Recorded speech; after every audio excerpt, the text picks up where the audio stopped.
reka twumvikane gatoya. I am gonna mix English and my language, Kinyarwanda, because I have something important to say. You hear me and hear me well.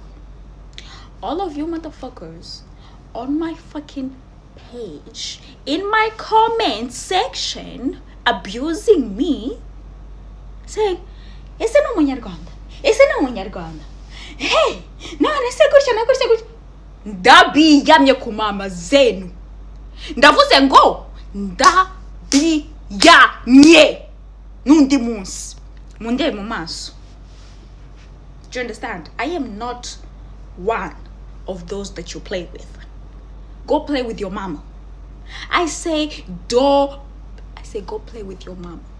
Don't come at me like that. Don't come at me anyhow, because I'm gonna fuck you up. I am not the one to shut up. I am not the one to keep my mouth closed, because I'm gonna unzip it and I'm gonna zip your ass, bitch. Who the fuck you think you're playing with? Literally, I cannot keep you guys away. Let me tell you something. Rwandans are not my target market. You're not my target market. Get that fucking away from my content. Keep away. You're literally all over my content. You can't even fucking type in English. Like, it's okay kwandika mu Kinyarwanda. Ushaka kwandika mu Kinyarwanda, nta kibazo. But why is it about abusing me? Why is it about abusing me? And also, let me tell you something.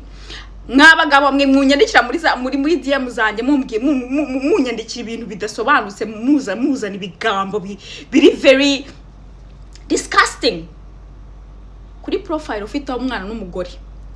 Sha nzajya ngo posting izo message zawe, nshyireho ifoto yawe n'umugore wawe. Nzagusenyera urugo. Ntabwo nzarusenya. Nimumenyere. N'ikinyarwanda mashaka kumvuga. Reka nkibabwire. Nzabakorera ibitangaza. Yes, mumeze mute bakunzi b'Imanzi Media TV. Turizera ko mumeze fresh mu byo murimo byose. Yes, rero uko mubibona muri screen yanjye nyine hari hano hejuru bamubona umwana w'umukobwa. Umwana w'umukobwa nta wundi ni umwana w'umukobwa w'umustar hano mu Rwanda, ariko uba hanze akaba akora umwuga wo gukina filime za pornography cyangwa filime z'uruko za Sony. Ubwo akaba avuga ko ari proud y'akazi kiwe akora, ndetse ko anakishimiye kandi ko kamutunze. Rero nyine ni ibintu ari proud yabyo, atatinya kujya muri public abivuga ko akina porno kandi kabikora nka business. It's a business, niko abayivugira. Rero umwana w'umukobwa, abanyarwanda benshi ntabwo bashimishijwe n'uyu mwuga wiwe, kubera ko nyine urumva gukina filime z'urukozasoni cya pornography ari umunyarwanda. Bagenzi be nyine b'abanyarwanda ntabwo bagiye bishima, bavuga ko bagenda basebya igihugu cye, yasebya abari b'u Rwanda, ariko akavuga ati fuck you bitch, ngo mind your business, ibintu nk'ibyo nyine batuka bafakinga. Nyine iyi video rero yaje kuba ayikora kuri TikTok, nyine yakora video kuri TikTok yiyama abantu bamugenda muri business bamuvuga ngo ibikingo yarananye n'ikingo ntabwo wabikeneye. Rero uyu mwana yitwa Isimbi Noeline. Mbere yuko tumuvugaho byinshi, katuanze ive imuzi ngo ubundi Isimbi Noeline ni ndene mwene.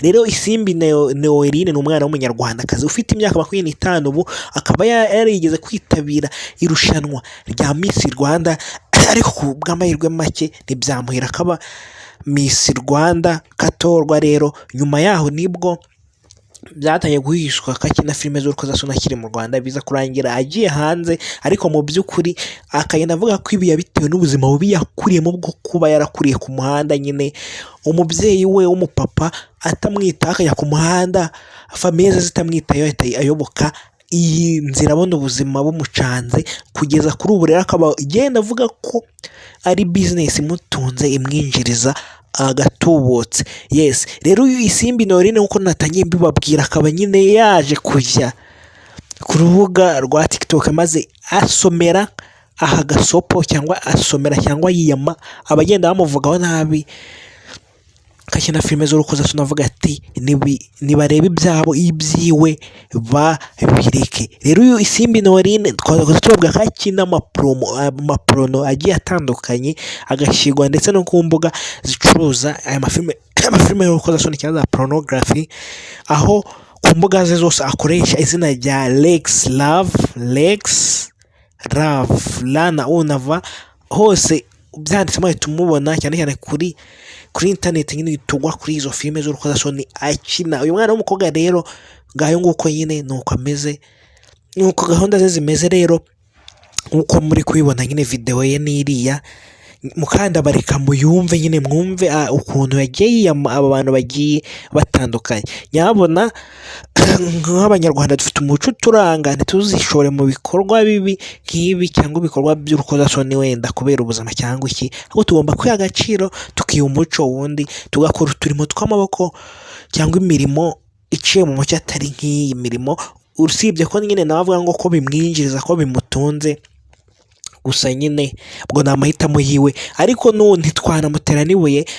Hano mu Rwanda hari abana b'abakobwa, hari abakobwa benshi bicaye muri business z'ubusambanyi, hari abakobwa benshi batunzwe n'uburaya wenda bano bakina izo filime z'urukozasoni. Ariko hari n'abandi ku mbuga nkoranyambaga cyane cyane nka Facebook hari abana b'abakobwa aba twakita indaya bigize abatubuzi, abatekamutwe bacucuye bariye amafaranga y'abahungu barayamara, babashukisha nyine bitwaza ko niba baha amafaranga bari bubahe pasi y'abashugamami, babahe pasi y'abana batanga ibyishimo beza, bari bubashyira mu magurupe abamo nyine abo ba mama ngo batange ibyishimo, abashugamami bakamuha amafaranga, babahe pasi y'umukobwa barongora. Nyine umukobwa akakurya amafaranga nyine ukayamwohereza, wamara kumwohereza nyine akakurimanga yavuga ati wapi nyuma bikangira yagiye.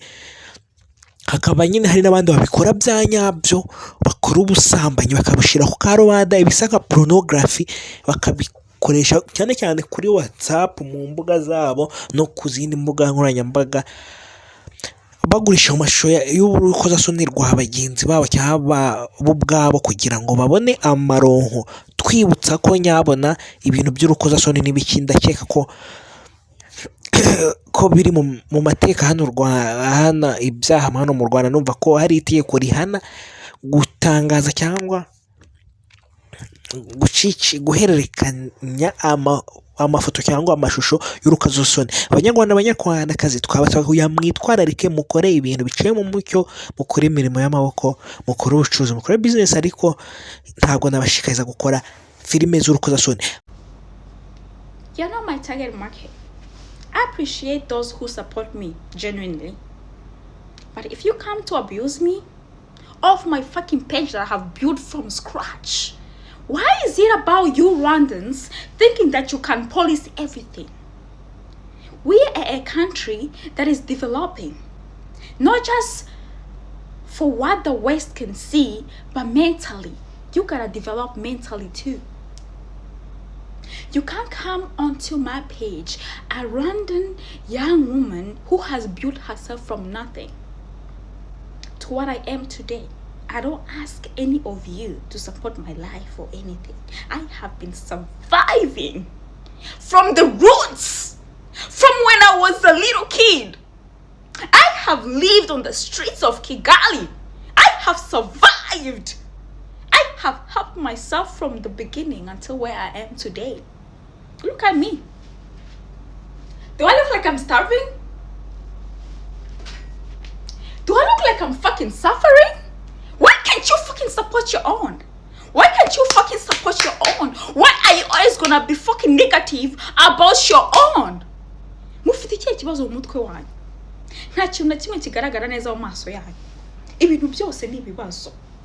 Ni ibitangaza bitari no mu buryo bwiza. Rero reka mbabwire abanyarwandakazi, ngenda biyanye kandi reka mbabwire, niba ushaka kuza ukanzaho, if you want to support my business, support my fucking business. If you want to come and fucking abuse me, I'ma fuck you up, because I don't give a fuck, not even for a fucking minute. That's not me. Ntabwo ari njye w'Isimbi. Isimbi muzi mwanamenye guhera ku nshuro ya mbere ntago nigeze mpinduka ndacyari wa wundi so n'undi munsi ku mama zen nta kibazo ahantu hose njya muramforo isha yewe we murankurikira kweri murankurikira muri ntishishi mwamutonze umurongo nta namwe mushobora kundeka ngo mu mahoro ntago muri target market yanjye please ntago muri target market yanjye niba udashaka kuza ngo supporting a business y'umuntu umva my friend mbona bishize amafaranga yanjye ubuzima bwanjye imibereho yanjye buri kintu cyose mfite muri njyewe ngishyira mu kazi nkora ntabwo ara it's not fun ntabwo ari ibyishimo it's work nkuko byuka mu gitondo nkajya gukora muri Eco Bank my friend niko mbyuka mu gitondo nkajya gukora akazi nkora uri kubyumva uko consuming ako kazi nkora niyo mpamvu ngakora kuko nakazi abazungu baravuga ngo if there is no demand there is no supply so I do what I do because there is demand so I supply to the demand so why the fuck are you being so short-sighted? Why are you being so stupid? Why do you think you can police everybody on social media? Leave me the fuck alone. You wanna abuse me? I am gonna come for you and your whole. Everything that belongs to you, I'm gonna come for it. Don't fucking play with me because I'm not one of those. Ikindi mwumva ko abanyarwanda ufite ubwenge bwinshi muzi kuvugira ibyo muvugira ibiki n'ibiki reka mbabwire ama Gen Z. I was born in 2000 navutse mu 2000 maze imyaka 25 kuri iyi si biko byumva ibintu byonyine niyize mu buzima bwanjye ibintu nigishije ibintu si yanyigishije naho ngeze mu buzima bwanjye niba nshobora kuba nibeshejeho nkigaburira nkikabura kimwe cyose mu buzima bwanjye nkeneye wananyiza wengegera you low life piece of shit you come to me and try to abuse me harass me who the fuck you think you anyways reka turekere ahangaha ariko rero reka mbabwire mu bantu bose muzanaho umunwa I am not one of them. I am not one of them, motherfucker. You come at me, I come at you hard as a fucking rock. I'm gonna hit you while it hurts, bitch. Don't fucking come at me like that because the fuck you think you're playing with? Isimbi.